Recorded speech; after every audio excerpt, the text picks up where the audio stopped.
بالله من الشيطان الرجيم. بسم الله الرحمن الرحيم. حمدا وشكرا لله. الصلاة والسلام على رسول الله. Amma ba'd.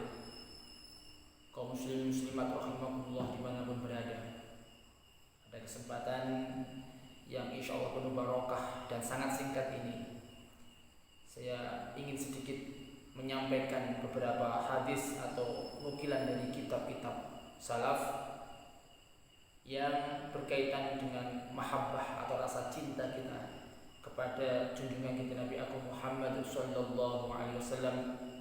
Kenapa saya mengambil poin ini? Pertama, karena kita masih dalam suasana Maulid, kita masih dalam bulan Rabiul Awal, bulan di mana Nabi Agung Muhammad sallallahu alaihi wasallam dilahirkan di dunia ini. Kita merayakan Maulid di mana-mana, merayakan Maulid, tetapi ingat tetap mematuhi protokol kesehatan COVID-19. Yang kedua, alasan saya mengambil poin ini adalah sebagai pembelaan kita terhadap apa yang telah dilakukan oleh segelintir orang di Prancis dan di beberapa negara-negara tertentu yang sudah berani-berani melecehkan, menghina, merendahkan junjungan kita Nabi Agung Muhammad sallallahu alaihi wasallam dengan berbagai cara, salah satunya dengan menggunakan karikatur Nabi Muhammad sallallahu alaihi wasallam. Semoga orang-orang segera diberi hidayah, dibukakan pintu taubat kepada mereka sebelum ajal menjemput mereka. Allahumma amin. Kaum muslimin muslimat rahimakumullah, saya ingat dalam sebuah hadis yang termaktub dalam kitab Ad-Durratun Nasuhin. Ada hadis yang berbunyi seperti ini. Qala Rasulullah sallallahu alaihi wasallam, suatu ketika Nabi Muhammad sallallahu alaihi wasallam dawuh kepada sahabat-sahabat beliau, la yara wajhi salasah. Ada 3 golongan dari umat yang kelak di yaumil qiyamah, di padang mahsyar atau di akhirat nanti, itu tidak akan bisa melihat wajah muliaku, tidak akan bisa melihat wajah muliaku.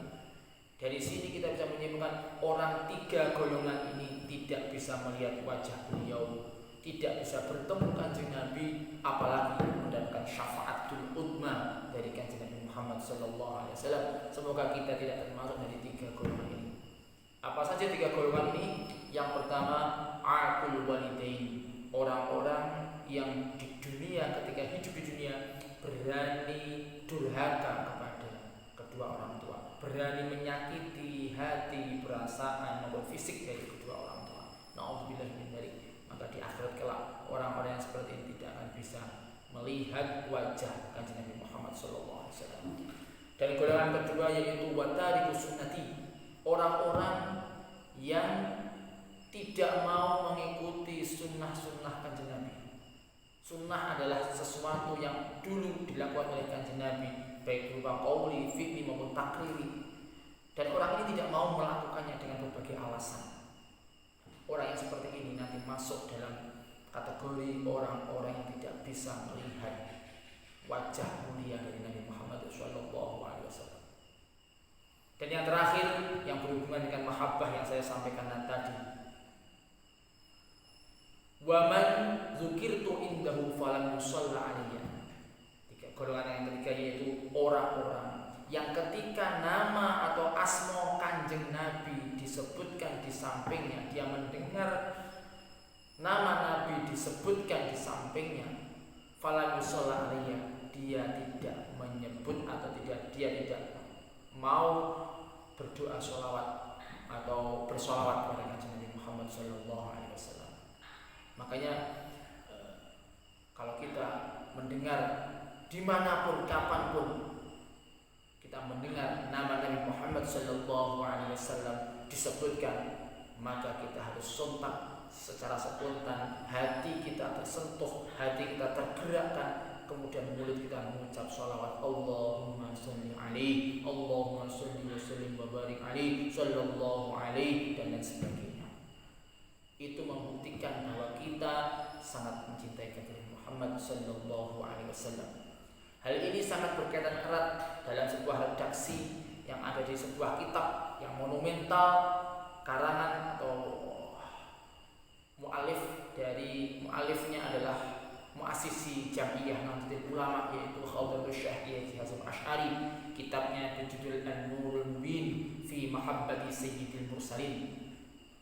Dalam kitab tersebut, khususnya dalam bab atau faslun alamatu mahabbati Rasulillah sallallahu alaihi wasallam, ciri-ciri atau tanda-tanda orang yang mencintai kanjeng Nabi, ada redaksi seperti ini: wa min alamati mahabbatihi sallallahu alaihi wasallam, sebagian dari ciri-ciri orang yang mahabbah atau memiliki rasa cinta kepada Nabi Muhammad sallallahu alaihi wasallam, iksaru dzikrihi, yaitu memperbanyak menyebut nama Nabi Muhammad sallallahu alaihi wasallam.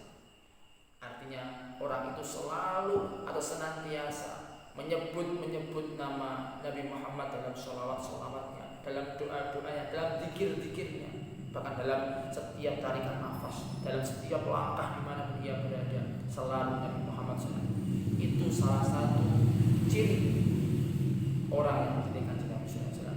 Alasannya di sini disampaikan bahwa fa inna man ahabba syai'an aktsara min dzikri, karena seseorang yang mencintai sesuatu atau mencintai seseorang, maka secara otomatis orang itu akan memperbanyak menyebut nama dari orang atau sesuatu yang ia cintai. Kita cinta kepada kanjeng Nabi, otomatis kita memperbanyak menyebut atau mengucap sholawat kepada beliau. Allahumma sholli wa sallim ala sayyidina Muhammad wa ala ali sayyidina Muhammad. Semoga kita benar-benar menjadi umat Nabi Muhammad SAW yang dibanggakan oleh beliau, yang kelak kita bisa melihat wajah beliau, kita bisa menerima syafaatul utma dari beliau, dan kita bisa berkumpul di Jannatul Naim bersama dengan beliau kanjeng Nabi Muhammad sallallahu alaihi wasallam. Betapa hati kita sangat rindu kepada kanjeng Nabi Muhammad sallallahu alaihi wasallam.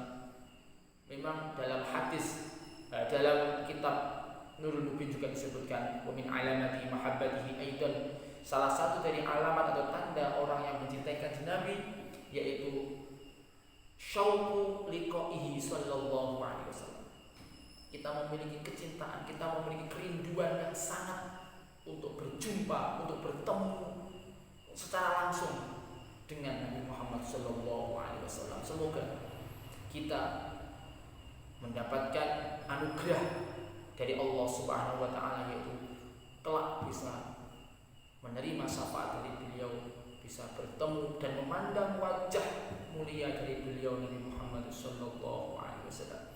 Sekian dari apa yang saya sampaikan, semoga bermanfaat. Kita bertemu pada kesempatan yang lain. Ila liqa fi ghairil awqat insyaallah. Wallahul muwaffiq ila aqwamit thoriq. Assalamualaikum warahmatullahi wabarakatuh.